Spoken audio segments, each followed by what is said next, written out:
La rentrée, c'est dans un mois et c'est l'heure de faire les comptes. Loyer, frais d'inscription, dépenses de santé, être étudiant coûte de plus en plus cher.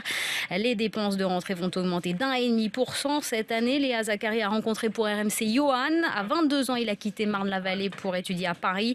Et depuis, sans aide de ses parents, sans bourse de l'État, il doit se débrouiller au jour le jour. Dans son studio parisien de 17 mètres carrés, Johan fait ses comptes. Pour cet étudiant en psychologie, le mois de septembre s'annonce difficile. Pour le logement, c'est 640 €, donc sans compter les charges. Donc l'électricité, ça monte facilement à 40-50 €. Quand on va boire un verre un soir ou un truc comme ça, il faut se dire, tiens, c'est 5 € en moins sur mon budget. On doit réfléchir à tout ça en permanence, c'est vrai que c'est super stressant et puis du coup, on se concentre moins sur d'autres choses. Pour financer son année, Johan doit donc jongler entre études et travail. J'ai cumulé pas mal de petits postes. Là, pour l'année prochaine, j'ai déposé pas mal de CV pour essayer d'avoir un contrat annuel cette fois, quelque chose un peu plus stable, un peu plus fixe, donc notamment restauration rapide. J'attends les réponses. Comme lui, la plupart des étudiants doivent faire face à des dépenses souvent inattendues.